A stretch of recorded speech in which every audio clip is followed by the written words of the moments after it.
Hi, and welcome to this Fox 9 video podcast. A heavy subject today, and a subject I think that's near and dear to an awful lot of Minnesotans. We've had our cases, some pretty heavy cases in Minnesota where educators, coaches, and others have been involved in misconduct where those that they teach have been abused in ways. And so this podcast is going to touch on that, kind of where Minnesota is on reporting. It's spurred by a criminal investigation that's raising concerns about when schools report teachers accused of misconduct. Fox 9 investigator Nathan O'Neill, as you can see, is here to discuss how a former teacher now charged with having sex with a student was forced out of a St. Paul charter school, but that teacher was not technically fired. I watched the piece that's going to air on Sunday night in a broader form than this podcast, Nathan, and what's disturbing to me is the fact that someone like this who has been accused of something, it's been clear that it has occurred, still ends up teaching. Right, and we examined this issue through the lens of one specific case, and our reporting really revealed how that one decision can create really serious ripple effects, exposing a major flaw in how schools report those teachers that are accused of misconduct. And our sources tell us this issue goes well beyond this case. We started looking into this because there was an arrest of a teacher involving sexual allegations with one of their students. Brandon Bunny was a math teacher at the Mung College Prep Academy. And while those accusations and those charges surfaced relatively recently, the school started keeping track of his behavior back in 2022. And then they eventually went to the police and they reported it to the police. There are no criminal charges that arise at that moment. However, there are documented concerns about boundaries. Students were noticing it, teachers were noticing it. So the school was so concerned at that point about boundary issues that they made it clear to Bunny. They warned him that if that behavior didn't change, that they were going to terminate him. But that's not quite what his personnel file shows. The personnel file shows us that they call this a rescinding of contract. There are so many loopholes that they just get around. Jeff Anderson is a high-profile attorney. He's handled some of the biggest abuse cases in recent memory, including the Catholic Church and the Boy Scouts. Now he's turning his focus to these issues involving teachers and students. Until they're held accountable for the mistakes they made in the past, all the kids in Minnesota are at risk. What really stood out to us was this use of the phrase rescinding the contract. And that's important because there are some legal consequences if you actually fire a teacher. That triggers an automatic and mandatory requirement that schools report this, but we can confirm through the school that they didn't report this to the state teaching board. It really doesn't make any sense to me. It makes absolutely zero sense to me that a school would try and brush something like that under the rug. While Jacob isn't involved directly in these cases, he does understand what it's like to be a victim. He was abused by his middle school theater teacher when he was just 14 or 15 years old. Like, you're aware of this. It's your responsibility to say something. Absolutely, 100%. So this clearly, Nathan, falls back on the school when something like this occurred. And they know that you laid this one open. Did they have a response? Right, well, we asked Mung College Prep Academy several times to sit down, conduct an interview with us, and it kind of explain their decision making, because we're really digging into that point of how actually they treated this teacher, and came to that conclusion where they were going to, fire or rescind, how they were going to actually remove that teacher. They would not agree to an interview, but they did provide us a statement that reads, in part, quote, "At every step, our school took the steps to protect the student and hold the teacher accountable." They also say that they will continue to follow guidance from law enforcement and legal counsel. But I should point out, they don't actually address our main question, which was, one, why did they decide to handle this teacher that way and not actually fire him, but decided to rescind the contract?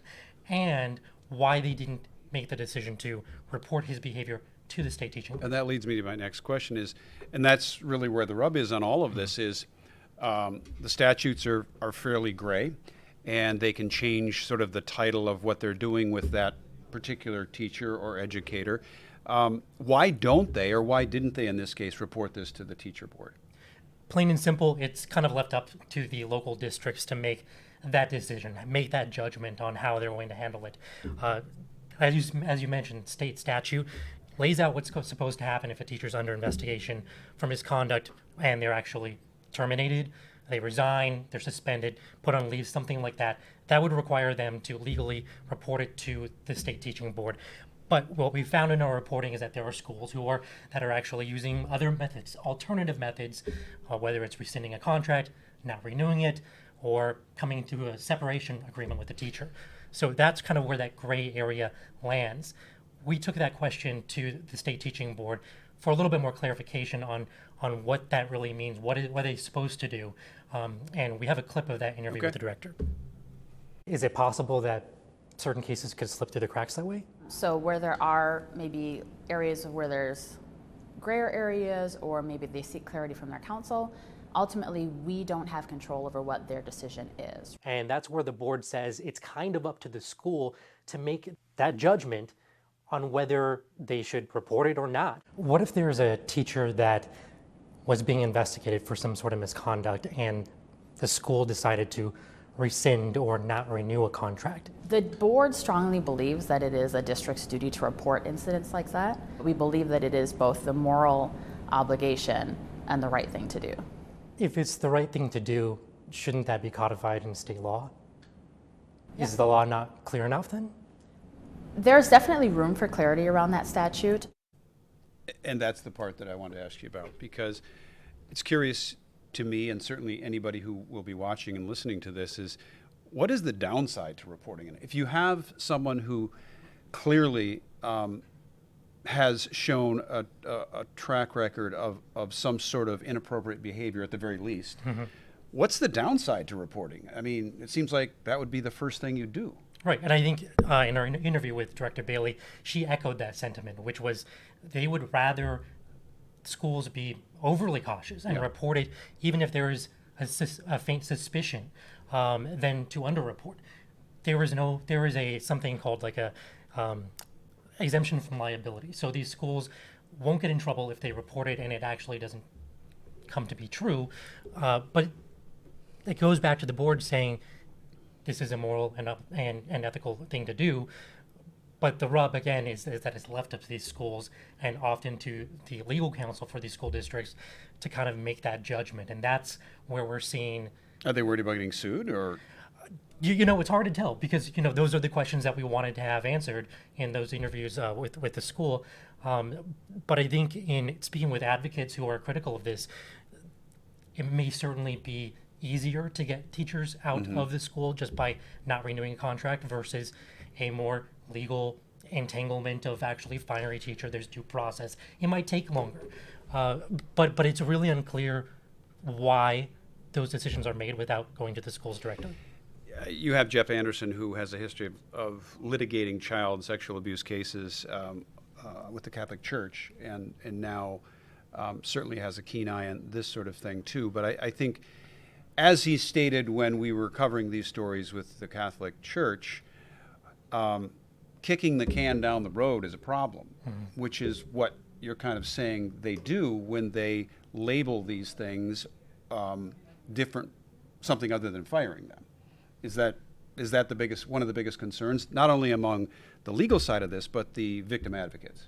Right, exactly. I mean, our attorney expert, Anderson, he mentions this. He says this is just one of many loopholes that currently exist that allow essentially bad teachers, right, or problematic teachers to be kind of passed around and not really held accountable. So he kind of points to this issue as not something that's relatively new or isolated, but has been going on for years. And he says that's something that needs to be done, whether it's through the court systems or through the legislature. Something needs to change. Is it a legislative issue, or is it a state school board sort of issue, teachers board sort of issue? Where do you think it should lie based on your investigative reporting? Well, clearly the law itself is great because it doesn't address what's supposed to happen if teachers are using alternative methods. It just lays out if they're fired or suspended or put on leave or they resign. So it would stand to reason that there could be an amendment that's added into that kind of creates a larger umbrella that if there is any sort of disciplinary action that it would require a legal create a legal requirement to report it. That's certainly one avenue. There are a lot of legal maneuvering that, for example, Anderson has been trying to fight in the courts for years, and there's a lot of protections that are kind of instilled in the system to kind of shield the schools from any real accountability. He would argue that, and he would argue that would need to change as well. Talking to Anderson, he would welcome any change on either front. So we and you have zoomed in on this issue and highlight specific cases. Is it your interpretation, based on your reporting and how you've dug into this, and that of others, that this is a widespread reporting issue, or are some schools, some districts doing it right? You know, it's hard to tell because a lot of this information is kept secret. So the only reason we know in the cases that we highlighted in our reporting is because there were criminal charges that actually came, and that is why all of this paper trail was able to come out into public view. Oftentimes we won't see that. So if there are no criminal charges that are made, we will never see that paper trail because of this kind of system that is in place that effectively, the advocates say, buries that paper trail. But you know, when we talk about the severity of this, Anderson says this is a widespread problem that's putting every student at risk, right? But when you look at the individual case, we highlight another individual where there was a teacher that was involved where this actually happened. The worst case scenario happened. A teacher was not renewed for their contract. They went on to another school and reoffended there. So that is the real risk, is that you're exposing children to actual predators whenever there should be a system in place to weed them out. And that one, as I understand it, having watched the piece, that one elevated to a criminal charge and a criminal conviction, correct? Correct. Yeah. Correct. Several young boys that were sexually abused by a former teacher and youth basketball coach, and all of that paper trail didn't come to light until the criminal charges several years later, even though the first school he worked at knew something was off. There were suspicions, there were problems with boundaries with a student, and they chose not to fire him. Again, we want to iterate to our listeners, our viewers, that this is a Sunday night piece, 9 o'clock on Sunday night. But also, referencing that particular case, within the bounds of the story that you'll be doing on Sunday night, you very closely highlight this as an example of, from beginning to end, how it went wrong, right? And you also, within the bounds of this piece, do a little bit of a victim advocacy information where people can kind of understand when someone is victimized, what happens to them as they age, and deal with this throughout their life then. And you have a person in your piece who is a victim advocate himself, having been a victim in school. Tell us about that. Right. We have an individual who, his name is Jacob T. He was sexually abused by his theater teacher several years ago when he was in middle school. He is a grown adult. He's moved away since. But he really wanted to speak out on these issues because of his personal connection and really understanding what it's like to be a victim and victimized by somebody who is in a position of authority. So he's kind of taken it on himself to really speak out for those victims that don't have a voice themselves.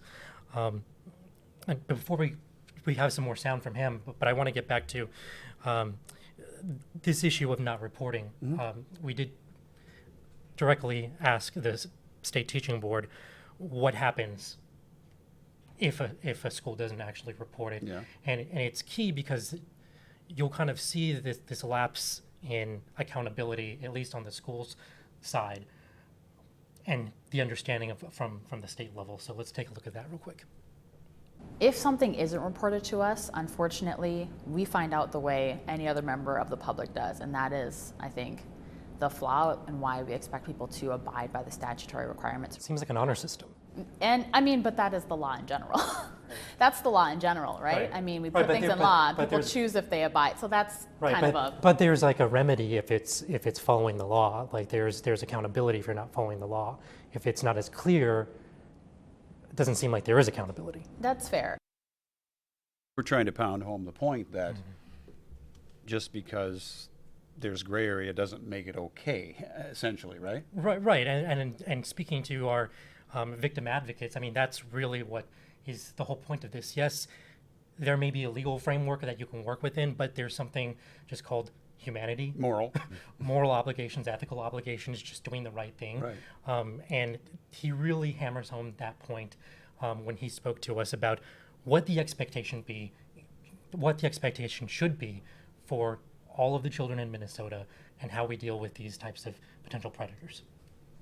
I would absolutely rather send my child to a school district that has weaseled out a predator, right? Found them and got them out of there as soon as possible. The answer is very simple. Tell the truth. I would respect the hell out of a school for doing that rather than saying like, he wasn't here. Or, what he did, like, we're not gonna fire him. We're just gonna let him quietly leave. Like, yuck. That's just, there's no integrity in that. I don't want to leave the viewers with sort of no solution type situation. I know that that's difficult because this is a very broad, big issue with a lot. It's fraught with a lot of issues. But are there sort of people really working hard to either change law, change the reporting, change the teachers board's perspective on this? Is there something positive we can leave them with before we end this discussion and pass it along so they can see the report on Sunday? Yeah, I think in speaking with our experts, our sources, victim advocates, and the attorneys that have dealt in this realm, in this world for a long time, they've been kind of banging the drums on this for quite some time.